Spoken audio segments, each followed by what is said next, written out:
Morning, everybody. It's 10:30. I'll call the public safety meeting to order. Becky, would you do roll, please? I sure will. Mike Copine, Here. Gene Hudson, Present. Katie White, Here. Angie Shippert, Here. Mike Pearson.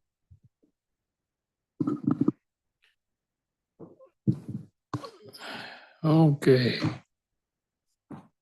Ladies, would you like some time to say something? Good morning. I want to introduce Samantha, we call her Sam Bay. She is one of our environmental health specialists. And over the last, Sam's been here about 3 years, but over the last year, we've assembled a newer environmental health team. They're doing a great job. They're working really well with our community. And one of the things they've done is taken ownership in our food codes, and they are requesting some changes to best reflect some changes that were made in the state code, and also to address the increase in mobile units that we've had. And so I'm going to have Sam highlight anything she'd like to, and then answer any questions you have. And then hopefully we would request that you would recommend to executive to put this on the county board agenda. And then I believe it gets laid over and voted on in November. Hello. So the major thing that we had changed, like Kathy said, with the mobile units, we have a mobile unit permit that did get approved last year. And now we're kind of trying to cover, we have a lot of tent setups. So what we want to do with that is, instead of having a multi-event temporary permit, we have a temporary permit already that anybody can have. And we'd like to make packs so that people can buy them at a discount and have that option be available. And then that would also allow mobile units that don't want to have a full seasonal permit to do those small packs as well. And then all the other changes are more definitions and things like that, just to match our 2022 FDA food code that's being adopted January 1st. Anything else? I think those are the major things. Okay. All right. Anybody have any questions? Oh, all right. We got you, Mike. I do want to say one thing too. Kathy and her team has worked really hard on this. They're not missing a beat at all. They're on the ball with what they need to do to make regulations up to date too. So thank you guys for your hard work. Okay. If there's no I have questions, some questions. go ahead. How do these changes compare to other surrounding counties that you know of? We were trying to reflect our surrounding counties. This actually, the temporary packs actually mirrors Whiteside. They're doing that right now. So it's very similar. Just the prices are going to be different, obviously, because ours are a little bit different than theirs. So, but it mirrors that pretty closely. Thank you. And Mike, I had another question on the penalties section, but I didn't know if we were going to cover that now or move on and come back to it later. As long as you've got it brought up, let's cover it. Yeah. So the question, if I'm reading this right, it is part of what we're looking here. Maybe Charlie, you can talk to this. On Exhibit A in the ordinance we're looking at, it's talking about the penalty imposed. And it says a misdemeanor and a prison for not more than 364 days, or a fine not more than $1,000 or both. And then each day's violation shall constitute a separate offense. Is that typical for food permitting? Are you on 4722? 4-7-22? Yeah. Okay. Under penalty.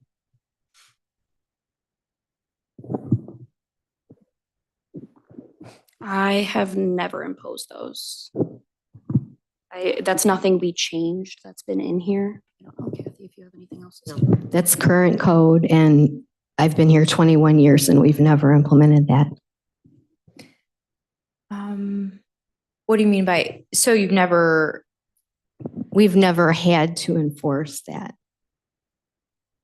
Well, yeah, that makes sense, but I'm just wondering, like, is that typical with other counties as well? Like, is that rigorous of a stipulation even necessary to like put in the code? I can't speak if it's typical across other counties. Mhm. Just what they're saying is that it's been there from the inception of when Kathy's been here, I've been here. Mhm. It's pretty standard to have the kind of language that's in there that each day constitutes a separate offense. Mhm. I don't know if that answers a part of your question, but also the fine element, like they're saying they've never imposed those fines or never imposed those penalties. It's certainly something that ends up being, like we talk about the zoning ordinance as well, when there's certain penalties that come along with that as well. You can see that that is consistent across the board. But as for another county, I don't know if it's standard for other counties as well. Mhm. So would this reflect that somebody could be being charged $1,000 per day, It could be, yes, up to. but with no maximum? Or is there? No, the maximum's maximum? 1,000 per day, but if you keep doing it for weeks and weeks and weeks, no, there'd be no maximum. Okay, so you just keep getting charged, whatever. Okay. And if we had a situation that was this significant, we'd be in consultation with the state's attorney's office. Mhm. Correct. We usually look at like civil remedies at that point to try to see if there's going to be some reason to enjoin them from using the property, to shut the business down, whatever it may be, because we're not looking to try to make it as a moneymaker. It's more so to try to get the health and safety code under compliance. Mhm. Okay, thank you.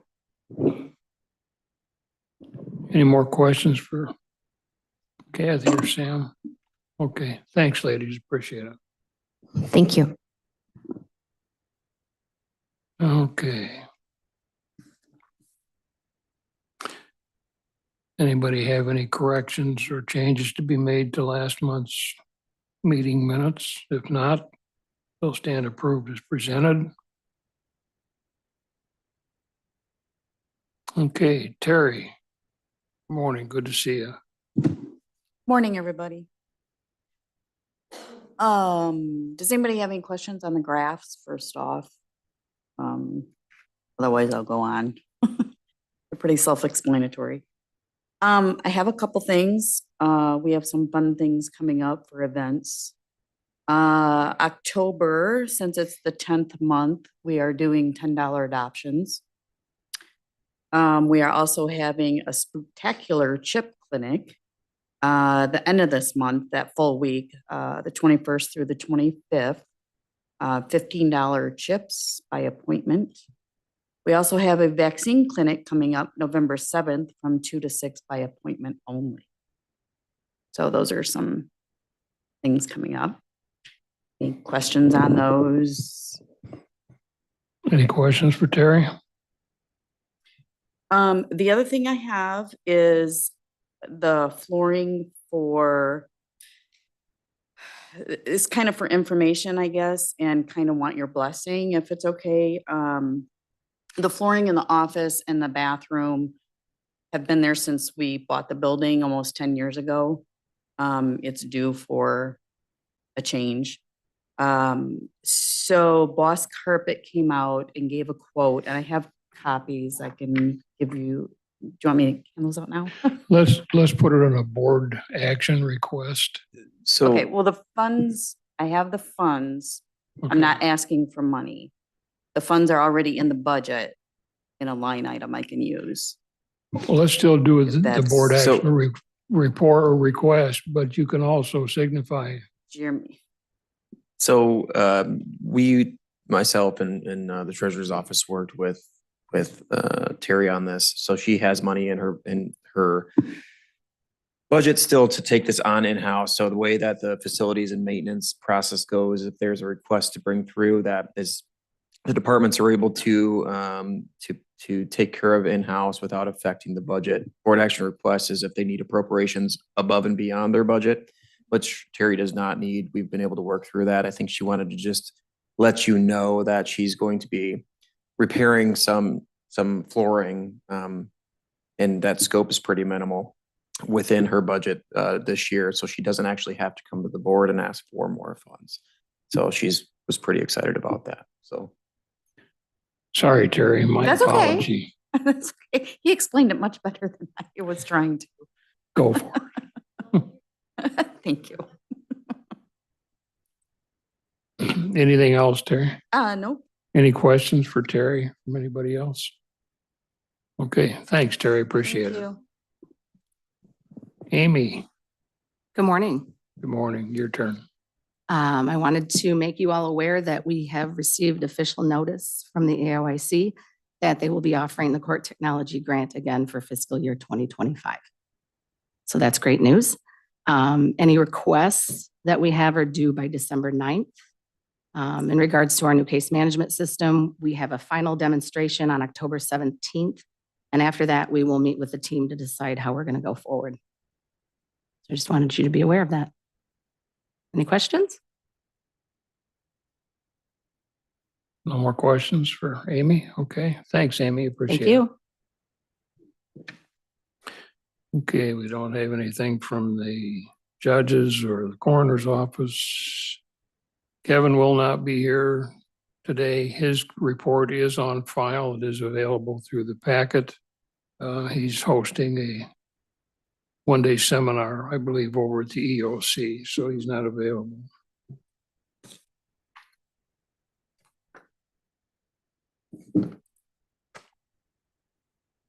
Okay, we covered Kathy's. Stacy, Good morning. not Tracy, Stacy. Yeah, you got it right. I'm getting there. You're getting there. We're continuing to work with IT.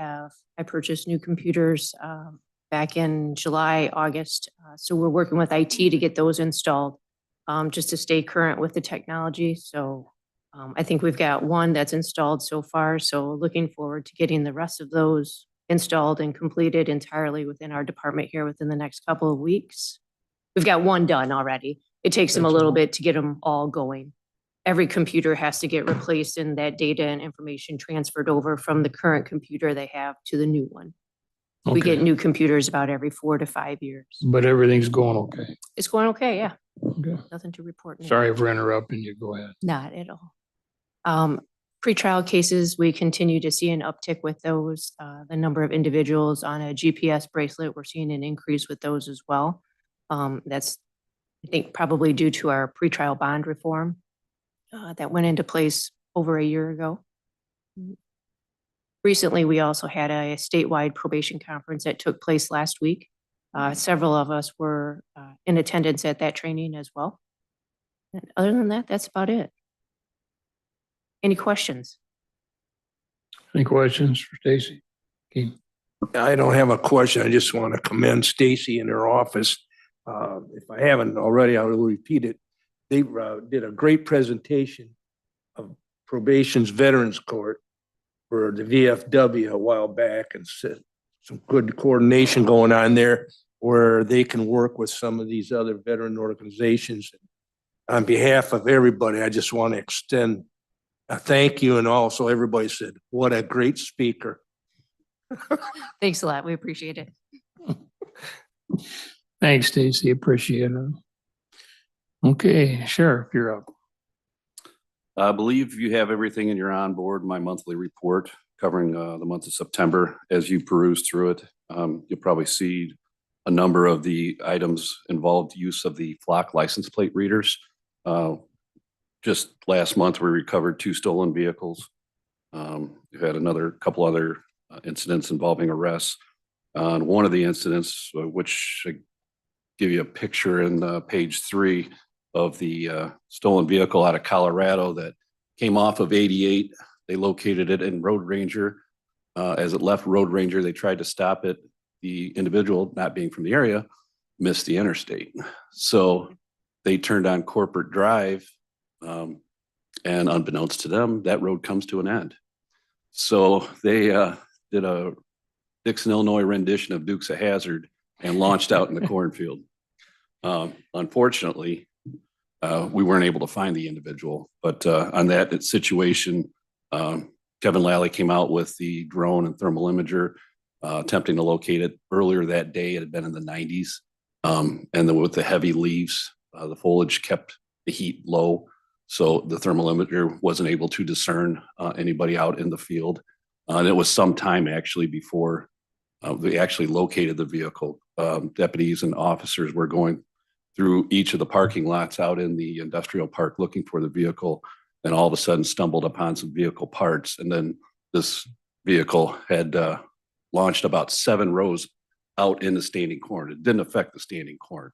So it was airborne before it hit. So we processed that vehicle. We've got some items that we're sending for DNA analysis. So we'll see if that individual's in CODIS and see if we can get an arrest warrant on that. Doesn't like pick it. corn very good either, the way it looked. Nope, does not. Any questions for the sheriff? The reports have been quite interesting. Well, they're always interesting, but I mean, the activity seems like it just doesn't stop. And it's Yep. worth reading if you sign on to what he has submitted. There's always an interest there. And it keeps you abreast of what's going on with the sheriff's department and how they're handling it. I remember the flock cameras being mentioned quite some time ago, but now that I've seen them and heard them in action, it's justified having the cameras. Not the cheapest thing out there, but it's really working. I don't know how, are there other counties around us that are using them? Yes, Winnebago County has a number of cameras. Stevenson County has a number of cameras. Ogle County has a number of cameras. So yeah, we're just it started with Ogle, Winnebago, and Stevenson, and now it's, kind of trickling to us. And yes, we've seen some very good results. And as I understand it, I don't know how many of you have looked into it or had an interest in it. They aren't just traffic monitoring cameras. These are specific cameras. They're expensive cameras, and they're highlighted more to criminal activity.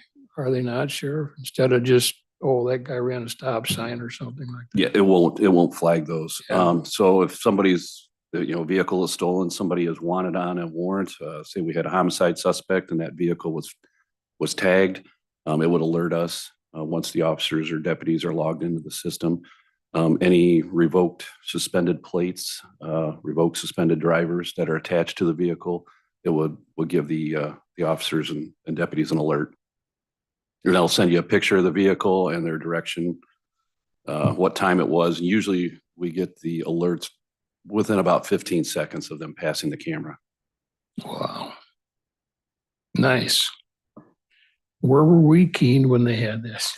Or where was that? So Sheriff, this obviously can be used for a lot of different reasons, not just traffic, but all types of investigations. Correct. If we have identified a vehicle from a crime, a suspect vehicle, we can go back through the cameras, attempt to conduct a search by make, model, even looking at little things like a bumper sticker that might stick out or might identify the vehicle. The searching software will help facilitate identifying that vehicle. Thank you. Thanks, Sheriff. Appreciate it.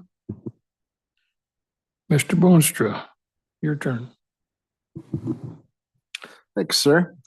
As far as the collections goes, we're still waiting on the files to be transferred over to the new collections agency so that they can start their process up. So there's not a whole lot to report there. We're at a little over 240 filings when it comes to new felony cases for the year of 2024. We have trials going through January. We've been helping the sheriff clear out some of our more extended stay jail inmates over the last week or so. So we've been trying to get some of those cleared out. My first assistant, Brian Brim, and I are going to be heading to Springfield at the end of October. We were invited to teach their new IDOC investigators class down there to show them what we're looking for, how we've had success with our IDOC investigations here with Dixon Correctional. So we're looking forward to that, spending time with them and trying to help them out best we can. I was recently on the radio talking about the Pretrial Fairness Act. I think there's some common misnomers. We're seeing a lot of stories about success throughout Illinois, and I think that's really gauged upon the success that you're going to see where you're located at in Illinois. I'm sure in Cook County, they're calling it a success. Out here, I would not say that that's a success. We're having a lot of failure to appears in court where we cordially invite them to come back and still continue to have those cases languishing. The other thing too, that I think that the goal when it comes to pretrial fairness act was to not keep people in custody when they don't need to be by eliminating that cash bail. Now, I think what we're seeing is while somebody would have been able to be released by posting $200, now they just don't have the option of being released. So I don't know that I'd call it a success when it's coming to their state of mind and what a pretrial fairness success story would look like. So, we're taking it with a grain of salt as it comes. Other than that, just keep trucking on. Any hope for it to change? I think there's still an appetite to develop it a bit more. I think as far as my office, the PD's office, probation, clerk's office, and the judges are concerned, what we'd like to see is there's a little bit more discretion with the judges on who they want to detain and how they can detain them, rather than just being triggered by if we file a verified petition, because otherwise the court can't detain somebody unless we file something. Okay, thank you. Anybody else have any questions? I just must say, I think right now, if I'm not mistaken, there is some progress downstate being legislated to either repeal or amend that act. I don't know if it's been presented yet for vote, but my understanding, there is some legislators that are trying to amend or repeal that act at this time. Yeah, and I'm sure there are plenty around here, plenty of our representatives that would love to see it repealed, but I think with the amount of representatives from our friends to the east. I believe Representative Fritz right now is in the process of working on something. I'd love to see that happen, yeah. Thank you. Thanks, Charlie. Appreciate it. Jeremy, any highlights, anything new that's popped up on the focus group? Abandoned nuisance properties focus group did not meet last week due to a handful of larger projects within that are still in process. We do have a outside attorney that's been appointed to assist us with taking ownership and of the Lee Center School, which is one of the large focal point projects that we're working on within that group. And then there is a handful of other larger facilities that we're working on too. So there's departments that are still internally going through some of those processes that we can't necessarily disclose at this time. We do have the Strong Communities Grant Program that we partnered with the City of Dixon on. They are finally getting to the point, the City of Dixon, of identifying a few homes as we have about less than a year left to expend those funds. The City of Amboy has 2 properties that they're working on. I actually did talk to their Public Works Department this morning, one of which they're pretty close to taking possession on. So then we'll be able to work with them through that process. And then Franklin Grove also has 2 that they've been working on. And I'm waiting to hear from one of their representatives to make sure that they've gone through the proper process to make sure we could reimburse some of those funds. But things are moving forward. It's just, it's not immediate results. And sometimes that's hard to see that there is progress when that doesn't happen that way. But this process takes a little bit of time. So it's been good. Okay, thank you. Any questions? Okay, Hey, Mike, thanks, Jeremy. I forgot to put in your notes that we need a motion to pass that health department code on to executive.